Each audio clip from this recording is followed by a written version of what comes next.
This is part 3 in this series. So far we've got the foundation done, we've got all the external work done, well, the framing externally, not the siding and stuff.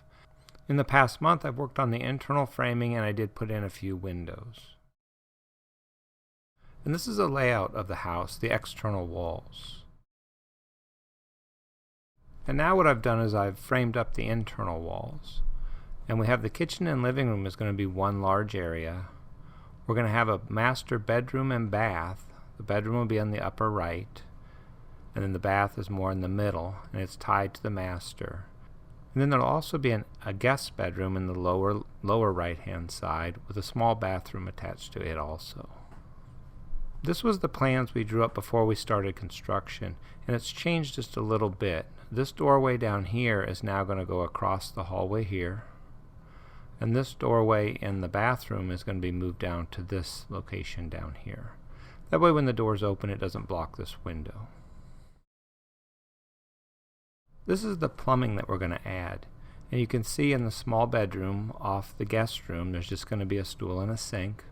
And then in the master we're going to have 2 sinks and a shower. So there won't be a bathtub in the upstairs.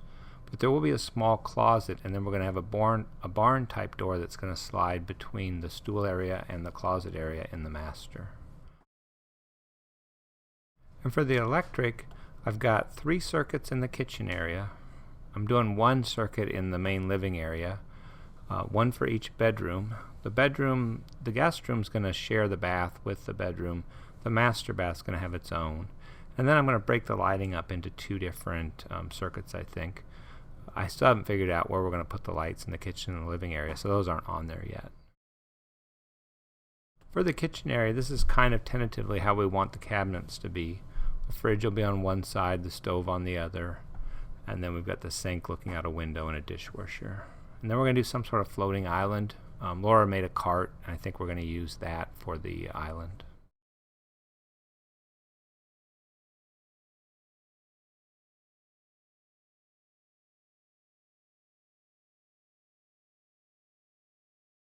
And I've hid the walls for this, but this is the furnace. This is how I've laid out the furnace. So we'll have 3 sections to keep the main area warm, and then each bedroom will have its own supply line. And then every room will also have a return. And I'll put the walls back in now, just to show that a little bit better. But each bedroom will have a supply along with the bathroom here. And then the returns will be in the walls. And then I had to pay attention because if I put the floor joists in here, the furnace runs each take up a floor joist, and then I had to keep the plumbing separate from the furnace. Now for the basement, we have the 2 egress windows on the south side of the house. And that's so we can have 2 bedrooms down there. We had to move one of the egress windows. I'm going to put the floor joist back in. And you can see that the one floor joist was coming over the egress window, and I didn't notice that when I drew up the plans. And luckily the guys doing the foundation did see that, so we don't have that load over an egress window. So we moved the egress window down, and so now the load of the main beam is on a solid cement wall. And because of that, the storage area in the lower right is going to be a little bit smaller and the bedrooms will be a little bit bigger. We do plan on having a washer and dryer down there, maybe a wash basin sink, and then a full bath with a tub. So that way we do have a bathtub in the basement, and that way if we completely finish the basement, it should be pretty nice. Now the electrical for the basement is still in the planning stage. I'm not sure what we're going to do. I wanted to draw a couple circuits in so that I made sure I got a big enough panel. And now I'm going to move on to the pictures that show what we've gotten done so far. So like I said, we were able to get in a few windows before the weather turned really bad. I have at least 1 window on each side, north, south, east, and west, and that makes it nice to look out and see what's going on.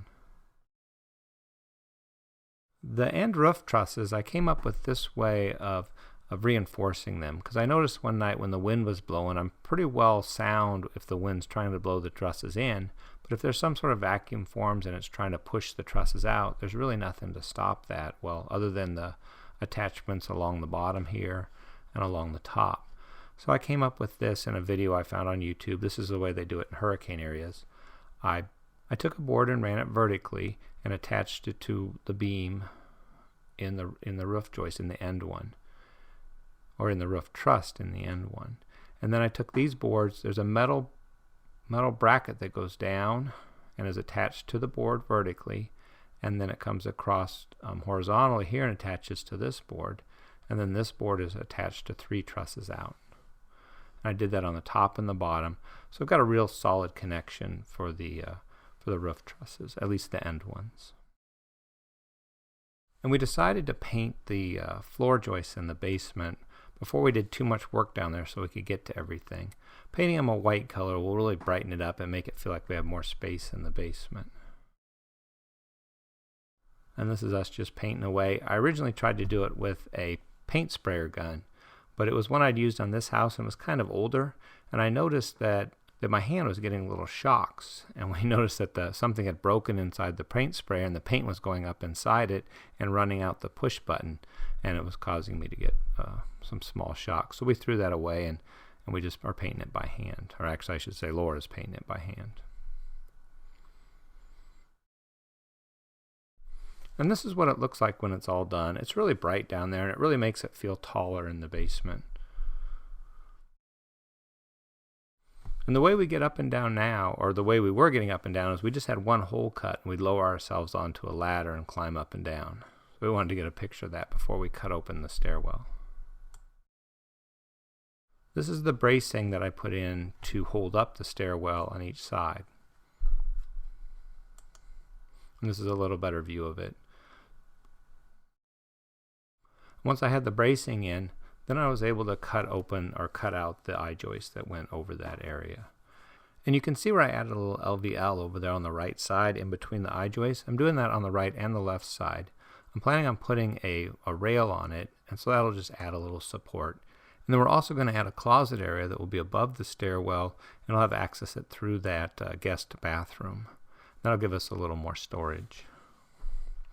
And with that storage area, I'll have a beefier support underneath it. And this is just more progress of me cutting open the stairwell. And now I have the stair stringers in too. And I ran out of LVL, so I had to stop cutting the I-joist because I wanted to pop the LVL in there as I went. And so I went ahead and just started putting in the stair stringers and then got the LVL another day. This is just a side view just to see it a little bit better. And this is with the stairs in it. For about a week we had to duck underneath that one because it was only about 4 foot up. I was sure we were going to crack our head at some point, but we never did. Now this is the walls going up, or this is the walls after they were up. I really didn't get any pictures of me putting them up, but this is the view from the front door. Over to the right is the stairwell, and the back door is over here. And you're looking back towards the doorway into the master bedroom. And then I just took a little picture of this because I thought it was kind of neat. It came out really dark and really bright downstairs.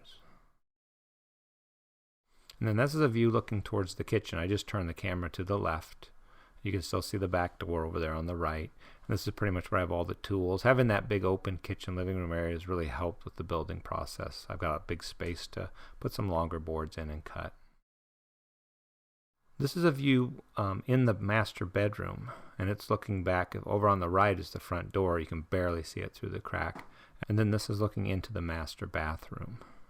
And as I said, the doorway is going to shift. I have built this wall, but we're going to move the doorway from this area over here over to this area over here. That way when we open the door it doesn't block the window. This is just another view of the bathroom. This is where the stool is going to go, and then over to the right there's going to be a closet. And then over here it goes in the closet, and then it'll be the shower area. I went ahead and got the shower basin just to make sure I got the walls exact.